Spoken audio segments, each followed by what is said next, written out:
أنفسنا ومن سيئات أعمالنا من يهده الله فلا مضل له ومن يضلل فلا هادي له وأشهد أن لا إله إلا الله وحده لا شريك له وأشهد أن محمدا عبده ورسوله يا أيها الذين آمنوا اتقوا الله حق تقاته ولا تموتن إلا وأنتم مسلمون يا أيها الناس اتقوا ربكم الذي خلقكم من نفس واحدة وخلق منها زوجها وبث منهما رجالا كثيرا ونساء واتقوا الله الذي تساءلون به والأرحام إن الله كان عليكم رقيبا يا أيها الذين آمنوا اتقوا الله وقولوا قولا سديدا يصلح لكم أعمالكم ويغفر لكم ذنوبكم ومن يطع الله ورسوله فقد فاز فوزا عظيما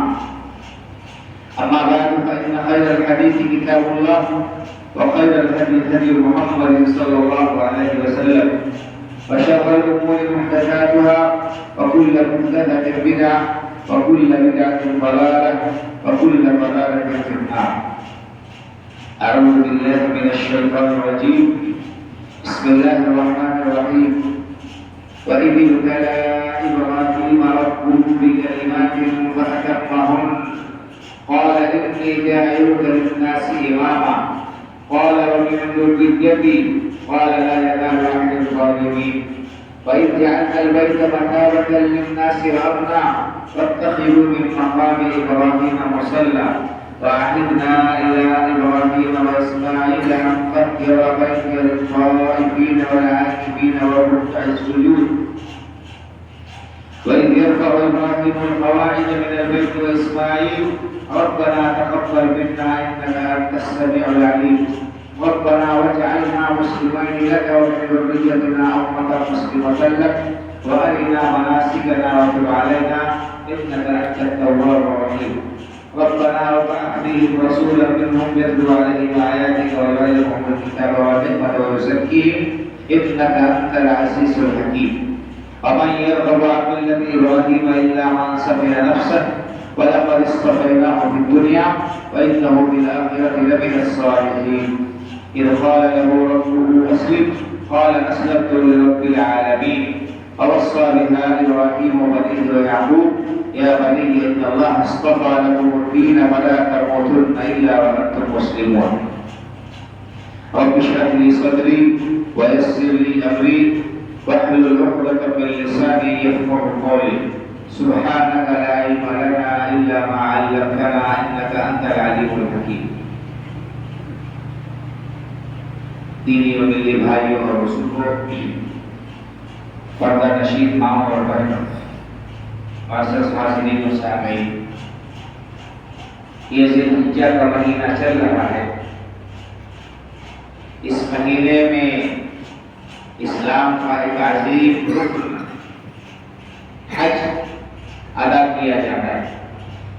اسی طرح سے اس مہینے کی 10 تاریخ سے لے کر 13 تاریخ تک دنیا بھر میں مسلمان اللہ رب العالمین کے نام پر اس کی رضامندی اور اس کی خوشنودی حاصل کرنے کی خاطر جانوروں کی قربانی پیش کرتے ہیں.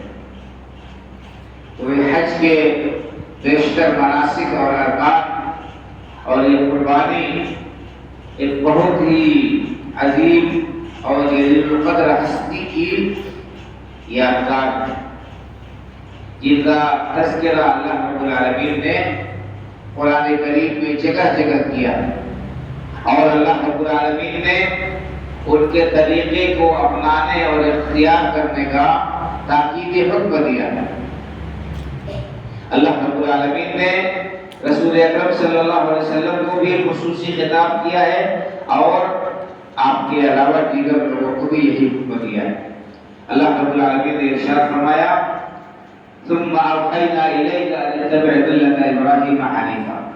اے نبی کریم صلی اللہ علیہ وسلم ہم نے آپ کی طرف یہ وحی کی کہ آپ ملت ابراہیمی کی پیروی کیجیے جو تمام دنیا سے کٹ کر یکسو ہو کر اللہ رب العالمین کی طرف جھک گئے تھے. ملت ابراہیمی کا اتباع اور پیروی کیجیے اور اسی طرح سے اللہ رب العالمین نے حضرت ابراہیم علیہ السلام کی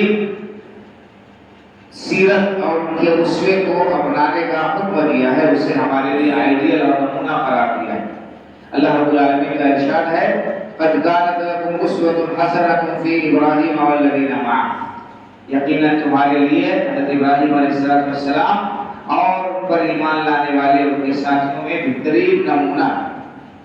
اور اللہ رب العالمین نے ارشاد فرمایا کہ وَمَن يَرْغَبُ عَن مِّلَّةِ إِبْرَاهِيمَ إِلَّا مَن سَفِهَ نَفْسَهُ، ملت ابراہیمی سے وہی شخص منہ موڑے گا، ملت ابراہیمی سے وہی شخص دوری اختیار کرے گا جو اپنے آپ کو گھاٹے میں ڈالنے والا ہے۔ تو یہ حضرت ابراہیم علیہ السلام کی شخصیت ہے جن کے اقتداء کا حکم دیا گیا ہے اور جن کے طریقے کو چھوڑنے والے کو اللہ نے ناکام و نامراد اور خسارے میں قرار دیا ہے۔ تو ایسی عظیم ہستی کی یادگار یہ حج ہے اور یہ قربانی ہے جسے ہم ہر سال انجام دیتے ہیں، ادا کرتے ہیں۔ تو ہمیں چاہیے کہ ہم اس عظیم شان ہستی اور اس جلیل القدر پیغمبر کے حالات اور ان کی زندگی سے واقفیت حاصل کریں اور ان سے عبرت اور نصیحت حاصل کریں۔ میں نے آپ کے سامنے سورہ بقرہ کی کئی آیتیں تلاوت کی۔ ان آیات میں اللہ رب العالمین نے حضرت ابراہیم علیہ السلام کا تذکرہ کیا ہے اور ان کی زندگی کے بعض پہلوؤں پر روشنی ڈالی جن میں ہمارے لیے عبرت اور نصیحت کے بڑے سامان ہیں۔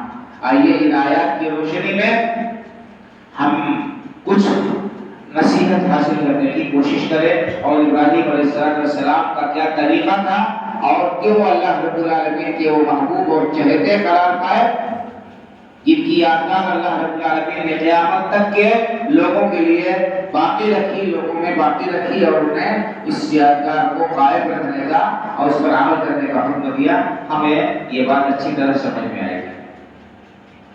اللہ رب العالمین نے ارشاد فرمایا وَإِذِ ابْتَلَىٰ إِبْرَاهِيمَ رَبُّهُ بِكَلِمَاتٍ، حضرت ابراہیم علیہ السلام کو ان کے پروردگار نے کئی باتوں کے ذریعے سے آزمایا تھا، ان کا امتحان لیا تھا۔ یہ کون سی باتیں تھیں جن کے ذریعے اللہ رب العالمین نے حضرت ابراہیم علیہ السلام کا امتحان لیا تھا، انہیں آزمایا تھا؟ مفسرین نے اس کی تفصیل بیان کی۔ اللہ رب العالمین نے ان کو مختلف طریقوں سے آزمایا تھا۔ کچھ احکام اللہ نے انہیں دیے تھے جن کی پابندی انہیں کرنی ہے اور اسی طرح سے کچھ چیزوں سے انہیں روکا تھا۔ تو جن باتوں کا اللہ نے انہیں حکم دیا تھا ان باتوں پر انہوں نے کامل طریقے پر عمل کیا اور ان کو خوش دلی سے اللہ رب العالمین کی رضامندی کے لیے انجام دیا، اور جن چیزوں سے اللہ نے منع کر دیا تھا اس سے مکمل طور پر رک گئے، اس سے انہوں نے اعتراض کیا، کلی طور پر پرہیز کیا۔ اسی طرح سے اللہ رب العالمین نے انہیں آزمایا تھا کس کے ذریعے سے؟ اپنے بیٹے لخت جگر کی قربانی کا حکم دے کر۔ حضرت ابراہیم علیہ السلام کی سیرت آپ پڑھیں گے تو آپ کو معلوم ہوگا کہ ایک لمبی مدت تک تقریباً 80 سال تک حضرت ابراہیم علیہ السلام اولاد سے محروم رہے تھے۔ انسان کی بڑی خواہش ہوتی ہے، بڑی اس کی آرزو اور تمنا ہوتی ہے کہ اللہ رب العالمین اسے اولاد عطا کرے، جو اولاد اس کے بڑھاپے کا سہارا ہو اور جو اس کے بعد اس کے سلسلے نسب کو قائم اور باقی رکھے۔ تو اولاد کا نہ ہونا یہ انسان کے لیے بڑی آزمائش اور بڑی تکلیف کی بات ہوتی ہے۔ اللہ رب العالمین نے حضرت ابراہیم علیہ السلام کے گھر میں بہت تاخیر سے اس کلی کو اور اس پھول کو کھلایا تھا حضرت اسماعیل علیہ السلام کے شکل میں۔ تو ایک امتحان تو یہی تھا کہ تاخیر سے ولادت ہوئی، اس کے بعد پھر جب یہ بچہ چلنے پھرنے کے قابل ہو گیا، باپ کی آنکھوں کی ٹھنڈک اور دل کا سکون قرار پایا، اس سے پہلے بھی اللہ رب العالمین نے ایک اور امتحان لیا کہ حکم دیا کہ اپنے اس شیرخوار بچے کو اور اس کی والدہ کو، جو خاتون ویسے ہی ضعیف ہوتی ہے، کمزور ہوتی ہے، بے آب و گیا، میدان میں لے جا کر مکے میں انہیں آباد کر دے، جہاں نہ انسان نہ اس زندگی گزارنے کے ظاہری کوئی اسباب، اس کے باوجود حضرت ابراہیم علیہ السلام نے اللہ کے اس حکم کو پورا کیا اور اس میں آپ گیا صحرا میں وادی غیر ذی زرع جس کو اللہ رب العالمین نے قرار دیا ہے، وہاں پر نہ آدم صاحب، نہ زندگی گزارنے کا کوئی سامان،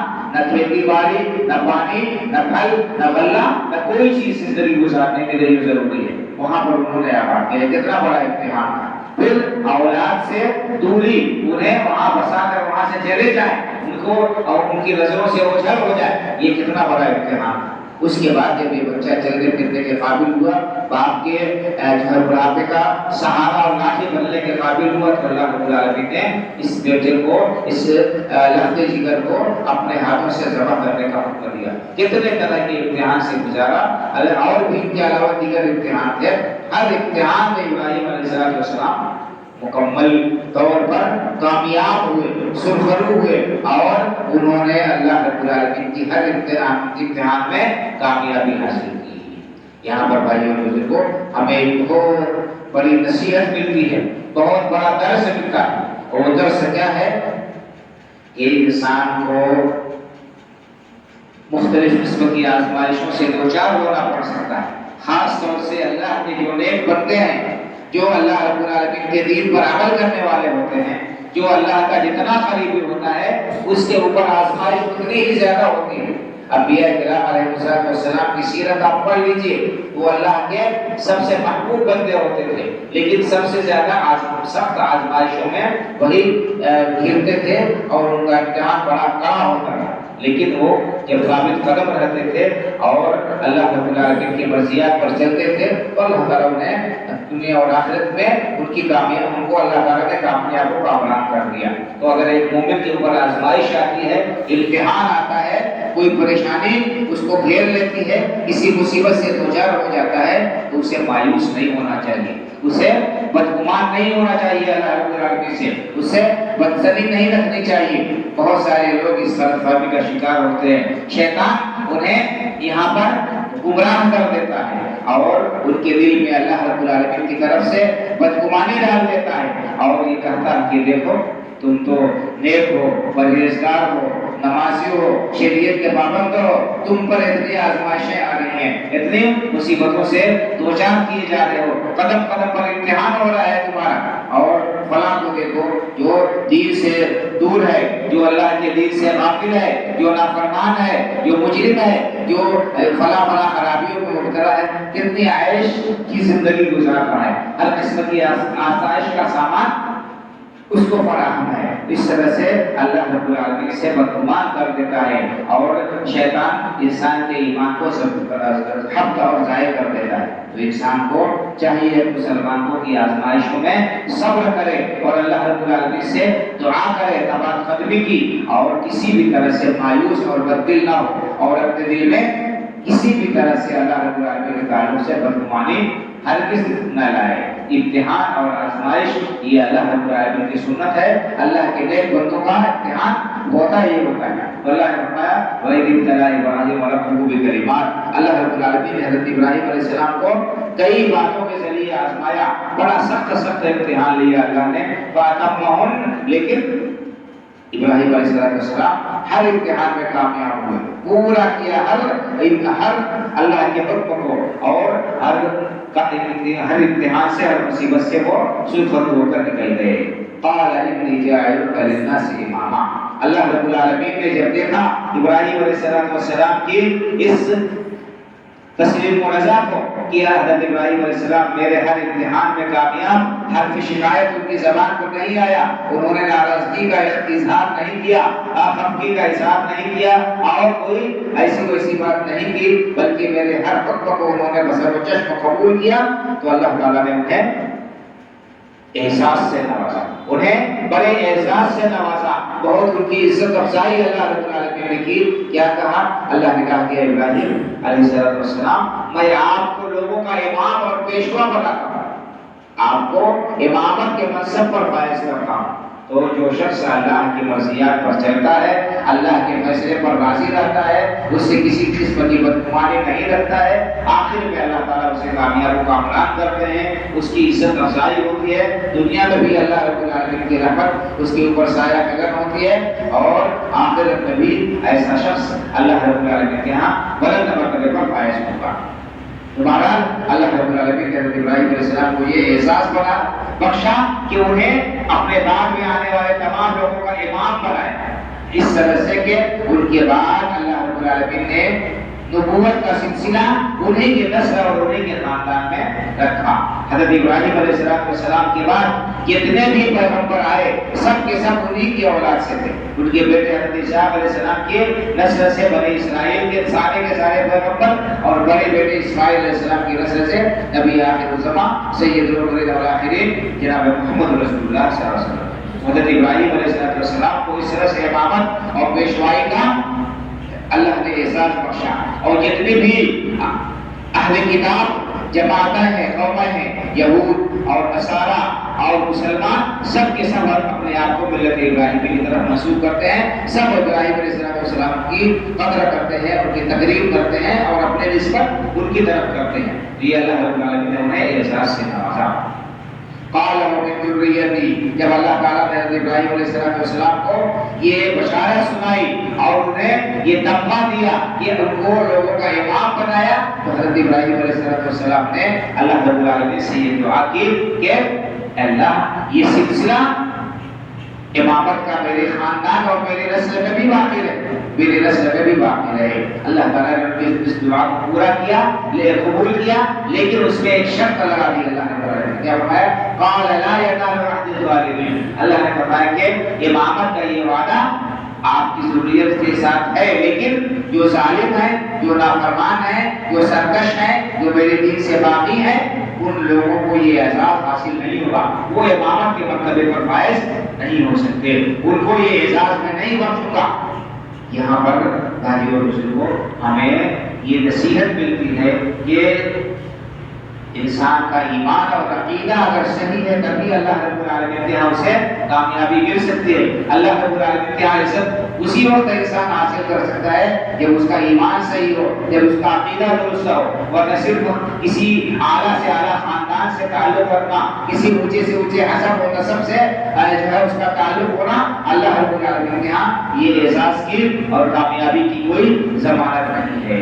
حضرت ابراہیم علیہ السلام کی نسل میں حضرت اسحاق علیہ السلام اور ان کی نسل ان کے بیٹے حضرت یعقوب علیہ السلام، اور یعقوب علیہ السلام کے بیٹے یوسف علیہ السلام۔ یعقوب علیہ السلام کا لقب تھا اسرائیل، اور ان کی اولاد کو بنی اسرائیل کہتے ہیں۔ حضرت یعقوب علیہ السلام کے 12 بیٹے تھے، آپ لوگوں نے یہ باتیں پڑھی ہوں گی یا مطلب سنی ہوگی۔ 12 بیٹے تھے حضرت یعقوب علیہ السلام کے، ان میں سے ایک بیٹے حضرت یوسف علیہ السلام بھی تھے۔ تو بہرحال ان سے بہت بڑی قوم وجود میں آئی جن کو بنی اسرائیل کہا جاتا ہے۔ قرآن میں اللہ تعالیٰ نے جگہ جگہ بنی اسرائیل کا تذکرہ کیا ہے۔ ایک جگہ اللہ رب العالمین نے کیا فرمایا؟ یا بنی اسرائیل اذکروا نعمتی التي انعمت علیکم وانی فضلتکم علی العالمین۔ اے بنی اسرائیل، میں تم میری اس نعمت کو یاد کرو جو میں نے تم پر کی، اور میں نے تمہیں تمام کائنات والوں پر فضیلت بخشی۔ اللہ تعالیٰ نے ایک جگہ قرآن کریم میں بنی اسرائیل کو یہ احساس بخشا، یہ بتایا کہ انہیں پوری کائنات والوں پر فضیلت بخشی تھی۔ کب؟ اپنے زمانے میں۔ ان کے زمانے میں وہ لوگ جب تک اللہ کے دین پر عمل کرتے رہے، اللہ نے ان کو سب سے معزز اور موقر کیا، لیکن جب یہی بنی اسرائیل اللہ کے دین سے پھر گئے، اللہ کے دین کو چھوڑ دیا، نافرمانی کرنے لگے، اللہ کے دین سے بغاوت کرنے لگے، تو اللہ تعالیٰ نے کیا کیا؟ ان سے یہ اعزاز چھین لیا، ان سے اس منصب کو چھین لیا، اور اللہ نے انہیں بدترین مخلوق میں تبدیل کر دیا۔ اللہ تعالیٰ نے کیا کیا؟ وَجَعَلَ مِنْهُمُ الْقِرَدَةَ وَالْخَنَازِيرَ، اللہ تعالیٰ نے ان کی شکل مسخ کر دی، ان کے نافرمانی کی وجہ سے ان کو بندر اور سور بنا دیا، اور اللہ رب العالمین نے ان کے اوپر لعنت بھیجی۔ لُعِنَ الَّذِينَ كَفَرُوا مِن بَنِي إِسْرَائِيلَ عَلَىٰ لِسَانِ دَاوُودَ وَعِيسَىٰ ابْنِ مَرْيَمَ، بنی اسرائیل کے لوگوں پر جن لوگوں نے ان میں سے کفر کیا، ان پر داؤد اور عیسیٰ علیہ السلام کی زبانی لعنت بھیجی گئی۔ ایک جگہ اللہ رب العالمین العالمین نے ہی بنی اسرائیل کو بیان کیا کہ انہیں پوری کائنات اور ان پر فضیلت بخشی تھی. دوسری جگہ اللہ نے بتایا کہ ان کے اوپر لعنت بھیجی اللہ رب العالمین. قوم وہی لیکن کردار بدل گیا, عمل بدل گیا, تو اللہ رب العالمین نے ان کی حالت بدل دی اور ان کا حکم بدل دیا. معلوم یہ ہوا کہ صرف رنگ, نسل, کنبہ, قبیلہ, علاقہ, زبان یہ اللہ رب العالمین کے یہاں فضیلت کا معیار نہیں ہے. فضیلت کا معیار اللہ رب العالمین کے یہاں کیا ہے؟ تقویٰ ہے, پرہیزگاری ہے. اللہ رب العالمین نے قرآن کریم میں ارشاد فرمایا یا ایھا الناس انا خلقناکم من ذکر و انثی وجعلناکم شعوبا وقبائل لتعارفوا ان اکرمکم عند اللہ اتقاکم. اے لوگوں, ہم نے تمہیں ایک مرد اور ایک عورت سے پیدا کیا. تمہاری نسل کیا ہے؟ آدم اور حوا. ایک مرد اور ایک عورت سے ہم نے تمہیں پیدا کیا اور تمہارے کنبے, قبیلے اور خاندان بنائے. کس لیے؟ لتعارفوا, تاکہ ایک دوسرے کو پہچان سکو, اپنے رشتہ داروں کا خیال رکھ سکو, صلہ رحمی کرو, ایک دوسرے کی مدد کرو, تو ایک دوسرے کے ساتھ ہمدردی کا معاملہ کرو. تو تعارف کے لیے, شناخت کے لیے, پہچان کے لیے کنبے قبیلے اللہ نے بنائے. اس لیے نہیں کہ بیٹا کرو, ایک دوسرے کے اوپر فخر کرو کہ ہم فلاں ہیں, ہم فلاں ہیں, ہم فلاں نسل کے ہیں, ہم فلاں برادری کے ہیں, ہم فلاں علاقے کے ہیں, ہم فلاں ذات کے ہیں, ہم فلاں رنگ کے ہیں. اسلام کے ہاں میں اس کی کوئی گنجائش نہیں ہے. اللہ رب العالمین نے صاف صاف کہہ دیا ان اکرمکم عند اللہ اتقاکم. لوگوں سنو, تم میں سب سے زیادہ معزز اللہ کے نزدیک وہ ہے جو اللہ سے سب سے زیادہ ڈرنے والا ہے. تو یہ اللہ رب العالمین نے یہ بات بیان کی. ابراہیم علیہ السلام سے صاف صاف کہہ دیا کہ آپ کی اولاد میں جو نافرمان ہے, جو مجرم ہے, جو گناہگار ہیں, ان کو یہ اعزاز حاصل نہیں ہو سکتا. تو یہ اس سے ہمیں سبق ملتا ہے کہ ہم صرف جو ہے غلط فہمیوں کا شکار نہ رہیں اور کسی کی طرف نسبت کرنے پر اکتفا نہ کریں. آج بہت سارے لوگ, ہمارے بھائی, اس غلط فہمی کا شکار ہیں کہ ہم کسی کا دامن پکڑ کر ہمارا بیڑا پار ہو جائے گا اور کسی کے دامن سے وابستگی کسی کی طرف نسبت کر لینے سے ہم کامیاب ہو جائیں گے اور اللہ رب العالمین کے ہاں ہم جنت کے مستحق ہو جائیں گے. یہ بہت بڑی بھول ہے بھائی اور بزرگوں. آپ دیکھیں انبیاء کرام علیہ السلام کا تذکرہ قرآن کریم میں اللہ رب العالمین نے کیا ہے اور بیان کیا ہے کہ ان کے گھر والوں کا کیا انجام ہوا. قرآن کریم میں اللہ رب العالمین نے حضرت نوح علیہ السلام کا تذکرہ کیا ہے, ان کی بیوی اور ان کے بیٹے کا تذکرہ کیا ہے کہ اللہ تعالیٰ نے انہیں حالات کو برباد کر دیا. ان کے بارے میں فیصلہ کر دیا کہ وہ ناکام و نامراد ہیں. حضرت لوط علیہ السلام کی بیوی کا تذکرہ کیا اللہ نے اور کہہ دیا کہ یہ جہنم میں داخل ہوگی. اور اس کے برخلاف سب سے بڑے مجرم فرعون کی بیوی کے بارے میں اللہ نے کیا کہا کہ وہ جنتی ہے. آپ پڑھیں, معلوم یہ ہوگا کہ ایک انسان کو کبھی بھی کسی قسم کی غلط فہمی کا شکار نہیں ہونا چاہیے. اپنے آپ کو, اپنے ایمان کو, اپنے عقیدے کو درست کرنے کی فکر کرنی چاہیے. تو یہ بہت بڑا درس ہمیں ملتا ہے. حضرت ابراہیم علیہ السلام کا جو واقعہ اللہ رب العالمین نے قرآن کریم میں بیان کیا ہے اور ان کے سلسلے میں یہ تذکرہ کیا. قال لا ينال عهد الظالمین. اس کے بعد اللہ رب العالمین نے حضرت ابراہیم علیہ السلام کا تذکرہ کیا اور یہ بتایا کہ خانہ کعبہ کی تعمیر انہوں نے کی تھی اور خانہ کعبہ کے فضائل اللہ رب العالمین نے یہاں بیان کیے. پھر یہ حکم دیا کہ ہم نے ابراہیم اور اسماعیل علیہ السلام کو حکم دیا تھا کہ وہ خانہ کعبہ کو, اللہ کا کے گھر کا طواف کرنے والوں اور وہاں پر اعتکاف کرنے والوں اور رکوع سجود کرنے والوں کے لیے پاک و صاف کریں. اس کے بعد دیکھیے اللہ رب العالمین سے حضرت ابراہیم علیہ السلام نے اپنے اولاد کے لیے پھر دعا کی. وَإِذْ قَالَ إِبْرَاهِيمُ رَبِّ اجْعَلْ هَٰذَا بَلَدًا آمِنًا وَارْزُقْ أَهْلَهُ مِنَ الثَّمَرَاتِ مَنْ آمَنَ مِنْهُم بِاللَّهِ وَالْيَوْمِ الْآخِرِ. اور حضرت ابراہیم علیہ السلام نے امامت کے لیے دعا کی تھی تو اللہ نے کہا کہ امامت کے منصب پر فائز ہوں گے صرف وہی لوگ جو نیک ہوں گے, جو پرہیزگار ہوں گے, جو ظالم اور مجرم نہیں ہوں گے. پھر حضرت ابراہیم علیہ السلام نے پہلے دعا کی کس لیے؟ اس دین کے سلسلے میں, دین کے سلسلے میں دعا کی. پھر اس کے بعد دنیا کے سلسلے میں ان کے روزی اور ان کے زندگی گزارنے کے لیے اللہ تعالیٰ سے دعا کی. اللہ ابراہیم علیہ السلام نے کہا وَإِذْ قَالَ إِبْرَاهِيمُ رَبِّ اجْعَلْ هَٰذَا بَلَدًا آمِنًا. ابراہیم علیہ السلام نے دعا کی کہ اللہ اس شہر مکہ کو امن والا شہر بنا دے. رب اجعل هَٰذَا بَلَدًا آمِنًا وَارْزُقْ أَهْلَهُ مِنَ الثَّمَرَاتِ مَنْ آمَنَ مِنْهُم بِاللَّهِ وَالْيَوْمِ الْآخِرِ. اور اے اللہ اس مکے کے واسیوں کو جو ان میں اہل ایمان ہے انہیں پھلوں کی روزی عطا فرما. حضرت ابراہیم علیہ السلام نے امن و امان کی دعا کی. تو امن و امان یہ بہت بڑی نعمت ہے. اس نعمت کی قدر کرنا چاہیے انسان کو. جب تک امن میسر ہے، حالات بہتر ہے اور انسان کو سکون اور چین میسر ہے، اسے چاہیے کہ اس کی قدر کرتے ہوئے اللہ رب العالمین کی عبادت و بندگی کر لے، آخرت کے لیے تیاری کر لے، نیک کام کر لے. کہ حالات جب خراب ہو جاتے ہیں، انسان اضطراب و پریشانی کا شکار ہو جاتا ہے، پھر عبادت بھی اس کی صحیح نہیں ہو پاتی، اس کا دل عبادت میں نہیں لگتا ہے اور وہ مضطرب و منتشر رہتا ہے. بہرحال ابراہیم علیہ السلام نے اپنے اولاد کے دینی اور دنیاوی دونوں ترقی اور کامیابی کے لیے دعا کی. معلوم یہ ہوا کہ انسان کو اپنے اولاد کے سلسلے میں متفکر رہنا چاہیے، فکر مند رہنا چاہیے اور اللہ رب العالمین سے ان کے لیے دعا کرتے رہنا چاہیے. آج ہم اپنے اولاد کے سلسلے میں بہت زیادہ لاپرواہی کا شکار ہیں. دنیاوی اعتبار سے تو ہم اپنے اولاد کی ترقی کے لیے پوری کوشش کرتے ہیں، فکر کرتے ہیں، ان کی اچھی سے اچھی تعلیم کا انتظام کرتے ہیں، ان کے لیے اور مناسب حال دوسری چیزیں فراہم کرتے ہیں. ہمارا بچہ، ہماری بچی یہ ترقی کرے اور اس کی زندگی خوشگوار ہو، اس کے پاس مال و دولت ہو، سرمایہ ہو، اس کے لیے ہم زیادہ سے زیادہ پراپرٹی جمع کر لیں.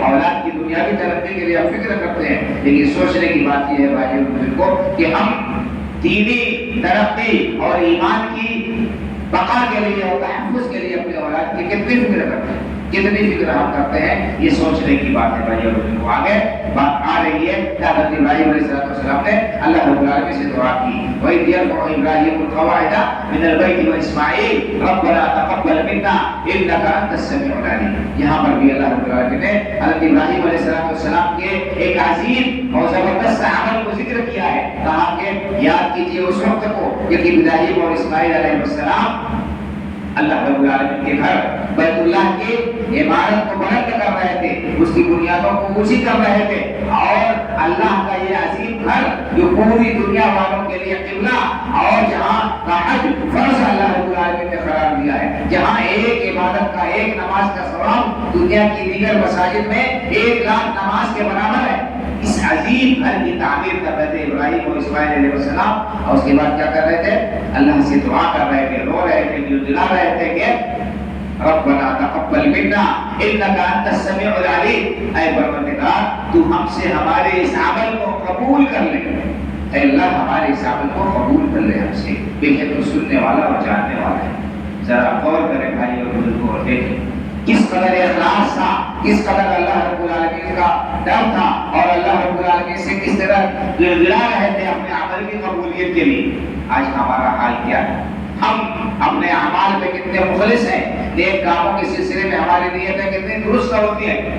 آج افسوس کے ساتھ یہ کہنا پڑتا ہے الا ماشاء اللہ الا من رحم اللہ کہ ہمارا زیادہ تر ہماری فکر اور کوشش شہرت کی ہوتی ہے، نام و نمود کی ہوتی ہے. کام کرتے ہیں ہم کل بھر کا اور شہرت چاہتے ہیں ہاتھ بھر کی، دس بھر کی.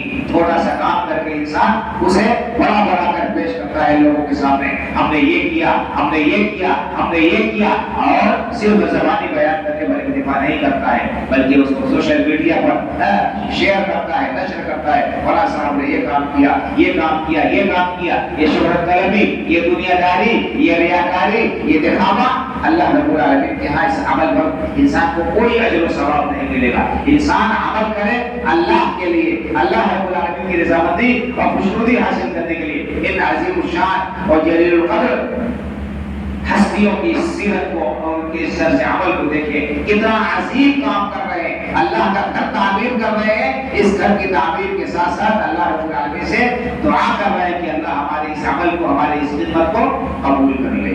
تو اخلاص نیت ہر عمل میں بہت ہی زیادہ لازمی اور ضروری ہے. اس کے بعد کیا کہا؟ ربنا وجعلنا مسلمين لك ومن ذريتنا أمة مسلمة لك وأرنا مناسكنا وتب علينا إنك أنت التواب الرحيم. اے اللہ ہمیں اپنا تابعدار بنا کر زندگی گزار، ہمیں اپنا تابعدار بنا دے اور ہماری ذریت، ہماری اولاد میں سے بھی اپنا تابعدار بنا. تو یہ دعا کر رہے ہیں. ایک شخص کو کبھی بھی اپنے سلسلے میں متفکر یا مطمئن نہیں ہونا چاہیے کہ ہم تو صاحب ایمان ہیں اور ہمارا کچھ نہیں بگڑ سکتا، ہم اللہ کے بڑے چہرے ہیں۔ انسان کو ہمیشہ عمل کے ساتھ ساتھ ڈرتے رہنا چاہیے، اللہ رب العالمین کی بارگاہ میں دعا کرتے رہنا چاہیے، جس سے سوال دراز کرتے رہنا چاہیے، تاکہ اللہ رب العالمین ہمارے ان اعمال کو قبول کرے۔ اور پھر یہاں پر بھی اللہ حضرت ابراہیم علیہ السلام نے دعا کی اپنی اولاد کے لیے، اپنی ذریت نا امۃ مسلمۃ لک، اللہ ہماری ذریت میں بھی اپنا تابعدار بنا۔ اس کے بعد مزید اپنے اولاد کے لیے دعا کی، ربنا وجعلنا ربنا وابعث فيهم رسولا منهم يتلو عليهم آياتك ويزكيهم ويعلمهم الكتاب والحكمة انك انت العزيز الحكيم۔ حضرت ابراہیم علیہ السلام نے پھر دعا کی کہ اللہ میری نسل میں، میری اولاد میں تو رسول بھیج،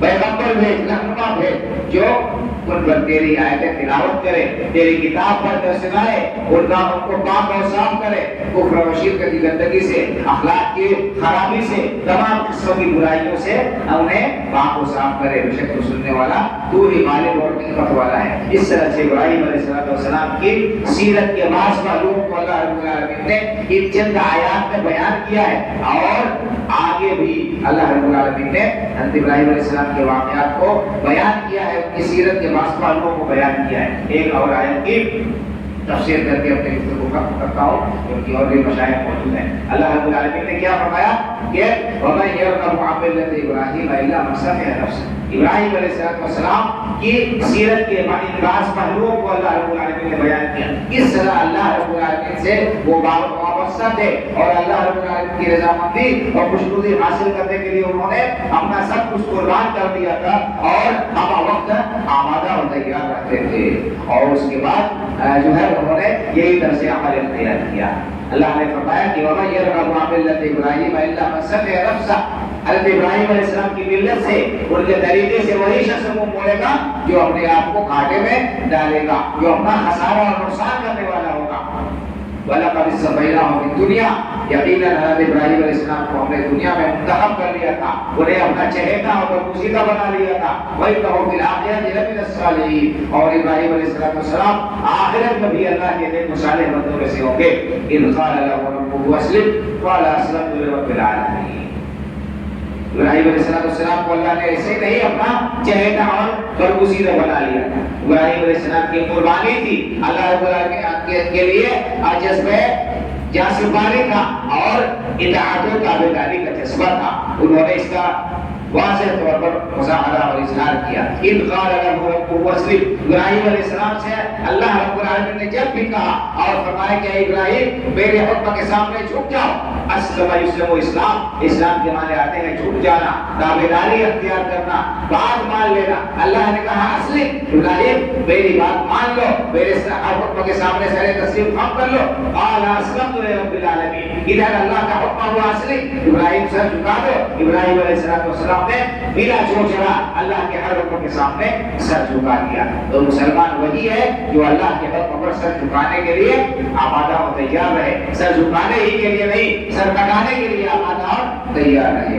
ابراہیم علیہ السلام کی یہ سیرت ہمیں بتاتی ہے بھائی اور بزرگوں۔ اب ان کے اس طرز عمل کا اپنے طرز عمل سے مقارنہ کر کے دیکھیں آج ہمارا حال کیا ہے۔ آج ہمارے سامنے اللہ کے احکام، واضح احکام بیان کیے جاتے ہیں، پیش کیے جاتے ہیں، ہم انہیں سنتے ہیں اور منہ پھیر کر چل دیتے ہیں۔ ہم یہ دیکھتے ہیں کہ یہ حکم ہمارے مفاد میں ہے کہ نہیں ہے۔ قرآن اور حدیث کا کوئی حکم اگر ہمارے مفاد میں ہوتا ہے، اس سے ہمارا فائدہ ہوتا ہے، تب تو ہم اسے ماننے کے لیے تیار ہوتے ہیں۔ لیکن جہاں پر ہمارا خسارہ ہوتا ہے، جہاں پر ہمارا نقصان ہوتا ہے، جہاں پر ہماری مرضی کے مطابق قرآن اور حدیث کا حکم نہیں ہوتا ہے، بہت سارے نام نہاد مسلمان وہاں پر حکم الہی کو دیوار پر مارتے ہیں، اس کی تعویل کرتے ہیں اور چنی چنا کر کر اس بات کو ٹال دیتے ہیں۔ کبھی باپ دادا کے طرز عمل کا حوالہ کیا جاتا ہے، کبھی کوئی اور بہانہ کیا جاتا ہے، کبھی کوئی اور بات کہی جاتی ہے۔ یہ ایمان ہے بالکل منافی بات ہے بھائی اور بزرگوں۔ ایک مسلمان وہ ہے جو اللہ اور اس کے رسول کا حکم آنے کے بعد آمنا و صدقنا کہہ دے، سر تسلیم خم کر دے، پھر اسے کوئی اختیار ہی نہیں ہے کہ وہ اپنی مرضی کو دخل دے۔ انما كان قول المؤمنین اذا دعوا الى الله ورسوله ليحكم بينهم ان يقولوا سمعنا واطعنا۔ مومنوں کا طریقہ یہ ہے، ان کا کہنا یہ ہے کہ جب انہیں اللہ اور اس کے رسول کی طرف بلایا جائے تو وہ کہتے ہیں کہ سمعنا واطعنا، ہم نے بات سنی اور ہم نے سر تسلیم خم کر دیا، ہم نے اللہ کے حکم کے سامنے سر جھکا دیا، اللہ کے رسول کے فیصلے کے مطابق ہم نے گردن جھکا دی۔ تو یہ مومن کا شیوہ اور شعار ہونا چاہیے۔ ابراہیم علیہ السلام کی سیرت سے ہمیں یہ سبق ملتا ہے، بہت ہی تفصیل طلب ہے گفتگو بھائیوں اور بزرگوں۔ آپ ابراہیم علیہ السلام کی یادگار کو بناتے ہیں، جانور کی قربانی پیش کرتے ہیں، لیکن کیا ہم اپنے نفس اور اپنے خواہشات کی قربانی بھی پیش کرتے ہیں؟ اس کا جائزہ لینے کی ضرورت ہے، اور اس کا ہم بہت آسانی کے ساتھ جائزہ لے سکتے ہیں اور اندازہ لگا سکتے ہیں کہ ہاں واقعی ہم اپنے اس دعوے میں